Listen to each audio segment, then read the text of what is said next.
There's a moment every homeowner dreads but never talks about. The day your family home becomes just a listing. David thought selling before retirement meant paperwork and boxes. He was wrong. What came instead were 7 stages nobody warns you about.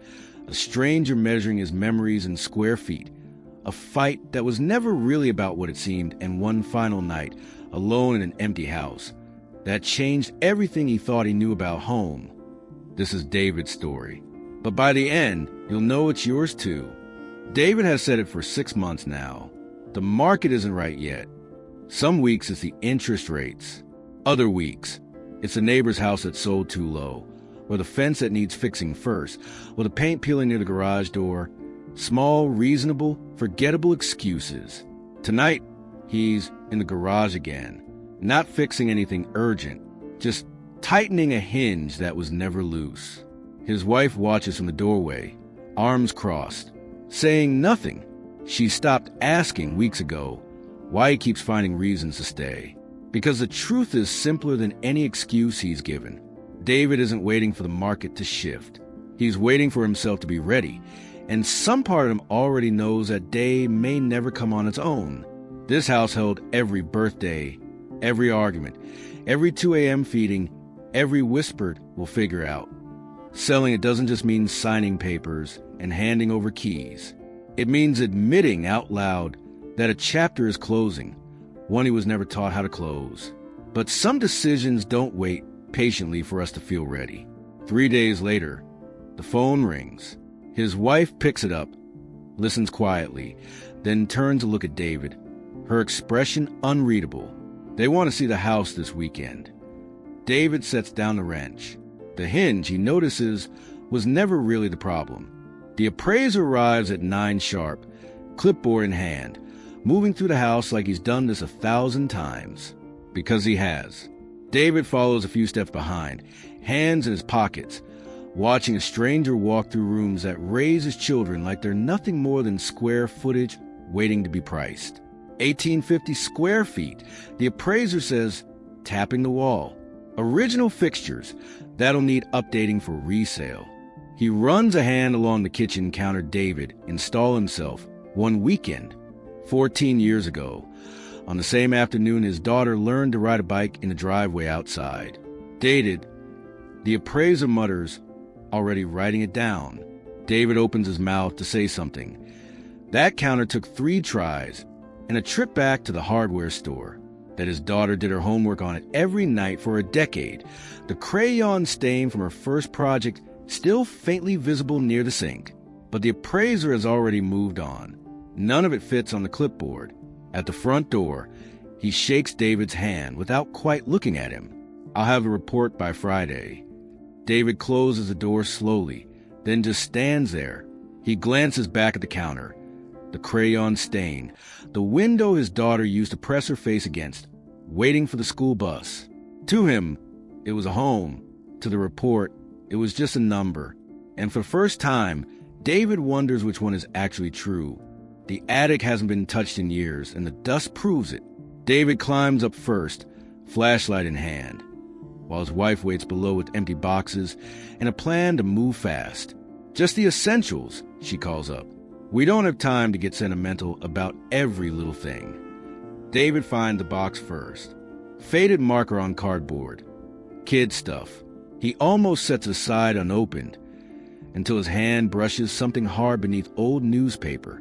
A mug, lopsided, glazed unevenly, one handle slightly too big for the other. 3rd grade. David remembers instantly. Ceramics unit. His son had carried it home like he'd built a palace, and David had used it every single morning for 2 years without fail. Even after cracks started, he turns it over in his hands. The crack is still there, held together with glue that's yellow with age. David, his wife calls from below. Did you find anything? He doesn't answer right away.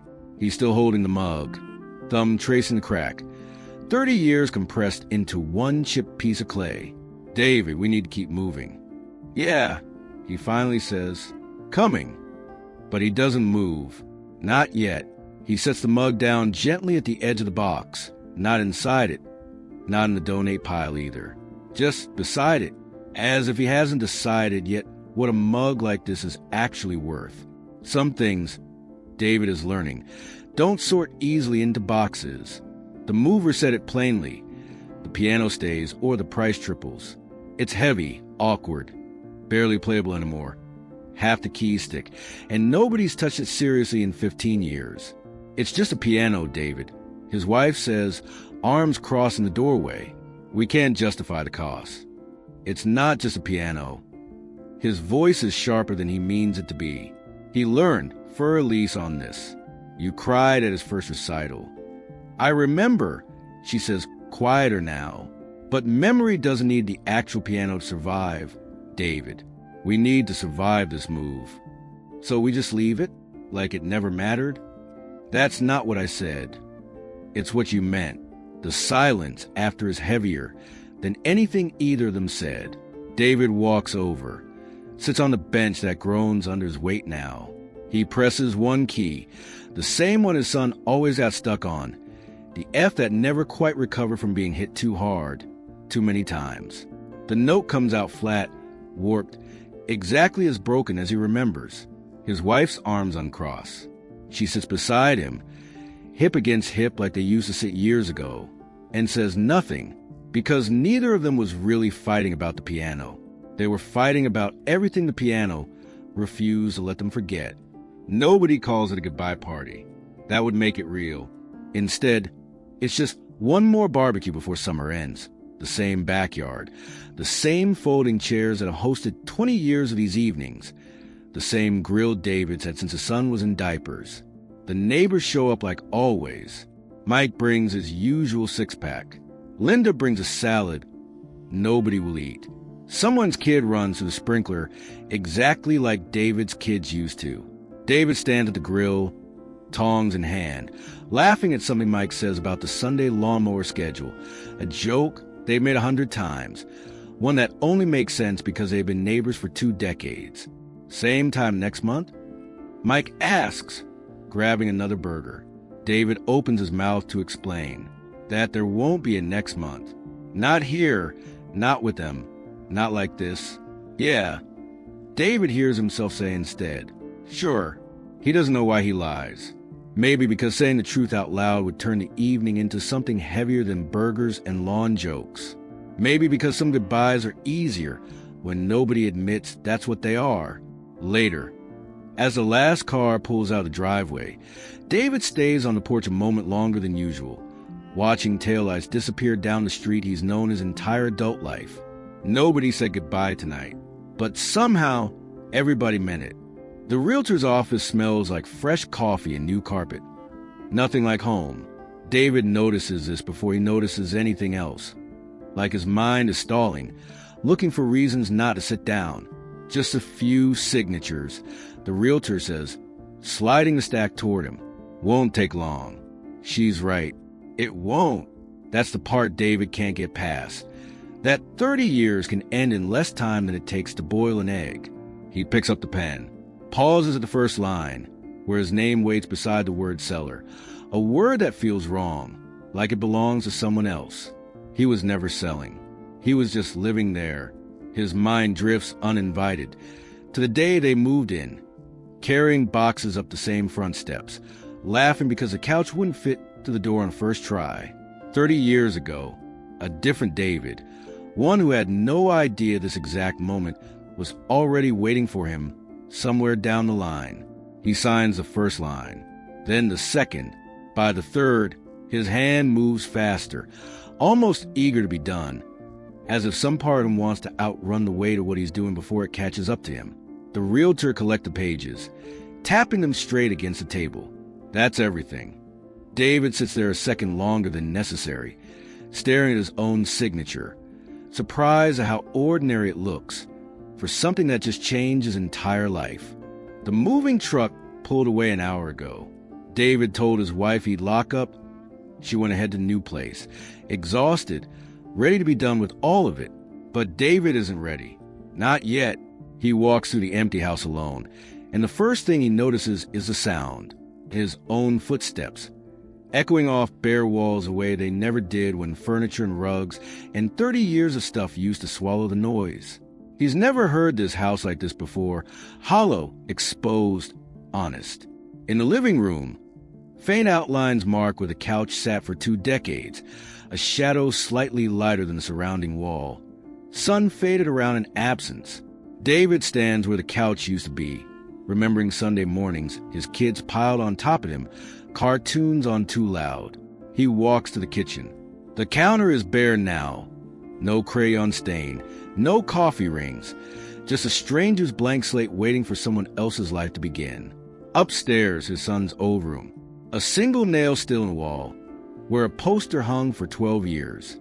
David runs his thumb over it, feeling the small hole like a wound the house never quite healed from. At the top of the stairs, he stops, listening to nothing. No arguments, no laughter, no televisions, no life, just his own breathing, and the echo it makes in a house that has already stopped being his. He whispers, more to himself than anyone, "Thank you." The house says nothing back. It never does. David steps outside, keys jingling in his hand.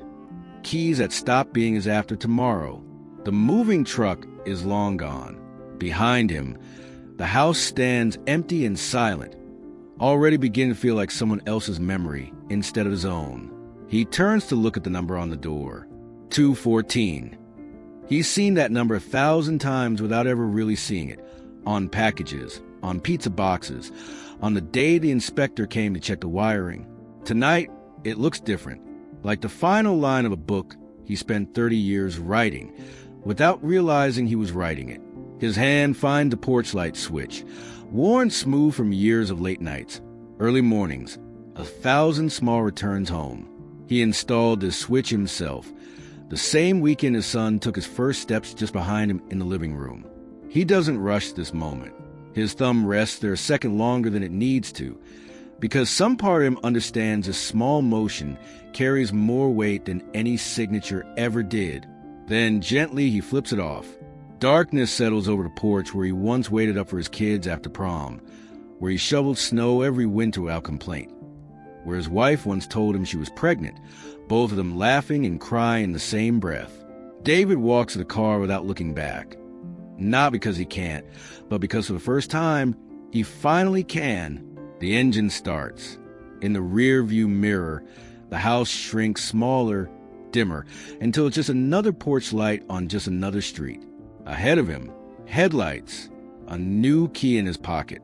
And for the first time in months, something unfamiliar settles into David's chest. Not loss, just quiet.